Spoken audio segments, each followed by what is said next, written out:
ಈಗ ಜನಸಂಖ್ಯೆ ನಿಯಂತ್ರಣ ಮಾಡೋದು ಅವ್ರು ಬ್ರಹ್ಮಚಾರಿಗಳಲ್ವ ಅವರು.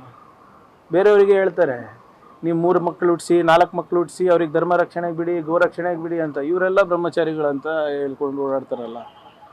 ಏನು ಗೊತ್ತಿಲ್ಲಪ್ಪ, ಅವ್ರ ನೀತಿನಲ್ಲಿ ಸಾಕಷ್ಟು ಗೊಂದಲ ಇದೆ.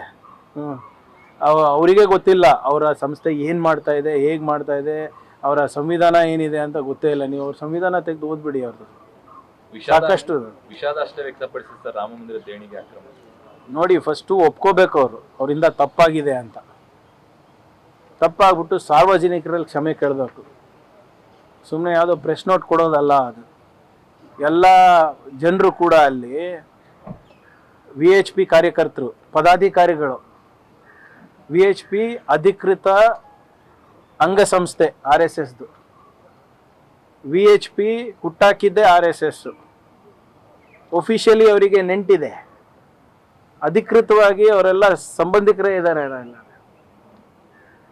ಅದ್ರ ಬಗ್ಗೆ ವಿಷಾದ ವ್ಯಕ್ತ ಅಲ್ಲ, ಡಿಸ್ಮ್ಯಾಂಟಲ್ ಮಾಡ್ಬೇಕು ನನ್ನ ಪ್ರಕಾರ ಅಂತ. Publicly you should apologise. ಮಿಕ್ಕಿದೆಲ್ಲ ಪಬ್ಲಿಕಲ್ಲೇ ಮಾಡ್ತಿರಲ್ಲ. ಮೋಹನ್ ಭಾಗವತ್ ಅವ್ರು ಏನು ಸ್ಟೇಟ್ಮೆಂಟ್ ಕೊಟ್ಟರು ಕೇರಳನಲ್ಲಿ, ನಾವೇನು ಮುಚ್ಚುಮರೆ ಮಾಡ್ತೀವ ಅಂತ. ಇದ್ಯಾಕೆ ಮುಚ್ಚುಮರೆ ಮಾಡ್ತಾ ಇದ್ದೀರಾ? ಮತ್ತೆ ಪಬ್ಲಿಕಲ್ಲಿ ಬಂದು ವಿ ಆರ್ ಎಕ್ಸ್ಟ್ರೀಮ್ಲಿ ಸಾರಿ, ಇವತ್ತೇನು ಕೋಟ್ಯಾಂತರ ಭಕ್ತಾದಿಗಳ ಮನಸ್ಸಿಗೆ ನೋವಾಗಿದೆ, ಘಾಸಿ ಆಗಿದೆ, ಅದಕ್ಕೆ ನಾವು ಕ್ಷಮೆ ಕೇಳ್ತೀವಿ ಅಂತ ಹೇಳಬೇಕು. ಮಿಕ್ಕಿದಕ್ಕೆ ಎಲ್ಲರೂ ಒಪಿನಿಯನ್ ಇದೆ. ಪಾಕಿಸ್ತಾನ ಜೊತೆ ಸಂಬಂಧ ಬೆಳೆಸ್ಬೇಕು ಅಂತ ಅವ್ರದ್ದು ಒಪಿನಿಯನ್ ಇದೆ ಅಲ್ಲ. ಆದರೆ ನರೇಂದ್ರ ಮೋದಿ ಅವರು ವಿದೇಶಾಂಗ ನೀತಿ RSSಗೆ ಕೊಟ್ಟಿದ್ದಾರಾ? ಆರ್ಥಿಕ ಪರಿಸ್ಥಿತಿ ಬಗ್ಗೆ, ಉದ್ಯೋಗದ ಬಗ್ಗೆ, ಎಲ್ಲದ ಬಗ್ಗೆ ಒಪಿನಿಯನ್ ಇದೆ. ಇದ್ರ ಬಗ್ಗೆನೂ ಆಚೆ ಬಂದು ದಯವಿಟ್ಟು ಕ್ಷಮೆ ಕೇಳಿ ಜನರದು. ಈಗ ಜನಸಂಖ್ಯೆ ನಿಯಂತ್ರಣ ಮಾಡೋದು ಅವ್ರು ಬ್ರಹ್ಮಚಾರಿಗಳಲ್ವ ಅವರು.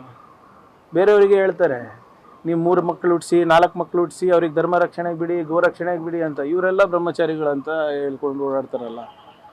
ಏನು ಗೊತ್ತಿಲ್ಲಪ್ಪ, ಅವ್ರ ನೀತಿನಲ್ಲಿ ಸಾಕಷ್ಟು ಗೊಂದಲ ಇದೆ. ಅವರಿಗೆ ಗೊತ್ತಿಲ್ಲ ಅವರ ಸಂಸ್ಥೆ ಏನು ಮಾಡ್ತಾ ಇದೆ, ಹೇಗೆ ಮಾಡ್ತಾ ಇದೆ, ಅವರ ಸಂವಿಧಾನ ಏನಿದೆ ಅಂತ ಗೊತ್ತೇ ಇಲ್ಲ. ನೀವು ಅವ್ರ ಸಂವಿಧಾನ ತೆಗೆದು ಓದ್ಬಿಡಿ. ಅವ್ರದ್ದು ಸಾಕಷ್ಟು ವಿಷಾದ ಅಷ್ಟೇ ವ್ಯಕ್ತಪಡಿಸಿರ್ತಾರೆ ರಾಮ ಮಂದಿರ ದೇಣಿಗೆ ಆಕ್ರಮ. ನೋಡಿ, ಫಸ್ಟು ಒಪ್ಕೋಬೇಕು ಅವರಿಂದ ತಪ್ಪಾಗಿದೆ ಅಂತ. ತಪ್ಪಾಗ್ಬಿಟ್ಟು ಸಾರ್ವಜನಿಕರಲ್ಲಿ ಕ್ಷಮೆ ಕೇಳಬೇಕು. ಸುಮ್ಮನೆ ಯಾವುದೋ ಪ್ರೆಸ್ ನೋಟ್ ಕೊಡೋದಲ್ಲ ಅದು. ಎಲ್ಲ ಜನರು ಕೂಡ ಅಲ್ಲಿ VHP ಕಾರ್ಯಕರ್ತರು, ಪದಾಧಿಕಾರಿಗಳು, VHP ಅಧಿಕೃತ ಅಂಗಸಂಸ್ಥೆ RSSದು. VHP ಹುಟ್ಟಾಕಿದ್ದೆ RSS. ಒಫಿಷಿಯಲಿ ಅವರಿಗೆ ನೆಂಟಿದೆ, ಅಧಿಕೃತವಾಗಿ ಅವರೆಲ್ಲ ಸಂಬಂಧಿಕರೇ ಇದ್ದಾರೆ. ಅದ್ರ ಬಗ್ಗೆ ವಿಷಾದ ವ್ಯಕ್ತ ಅಲ್ಲ, ಡಿಸ್ಮ್ಯಾಂಟಲ್ ಮಾಡ್ಬೇಕು ನನ್ನ ಪ್ರಕಾರ ಅಂತ. Publicly you should apologise. ಮಿಕ್ಕಿದೆಲ್ಲ ಪಬ್ಲಿಕಲ್ಲೇ ಮಾಡ್ತಿರಲ್ಲ. ಮೋಹನ್ ಭಾಗವತ್ ಅವ್ರು ಏನು ಸ್ಟೇಟ್ಮೆಂಟ್ ಕೊಟ್ಟರು ಕೇರಳನಲ್ಲಿ, ನಾವೇನು ಮುಚ್ಚುಮರೆ ಮಾಡ್ತೀವ ಅಂತ. ಇದ್ಯಾಕೆ ಮುಚ್ಚುಮರೆ ಮಾಡ್ತಾ ಇದ್ದೀರಾ? ಮತ್ತೆ ಪಬ್ಲಿಕಲ್ಲಿ ಬಂದು ವಿ ಆರ್ ಎಕ್ಸ್ಟ್ರೀಮ್ಲಿ ಸಾರಿ, ಇವತ್ತೇನು ಕೋಟ್ಯಾಂತರ ಭಕ್ತಾದಿಗಳ ಮನಸ್ಸಿಗೆ ನೋವಾಗಿದೆ, ಘಾಸಿ ಆಗಿದೆ, ಅದಕ್ಕೆ ನಾವು ಕ್ಷಮೆ ಕೇಳ್ತೀವಿ ಅಂತ ಹೇಳಬೇಕು. ಮಿಕ್ಕಿದಕ್ಕೆ ಎಲ್ಲರೂ ಒಪಿನಿಯನ್ ಇದೆ.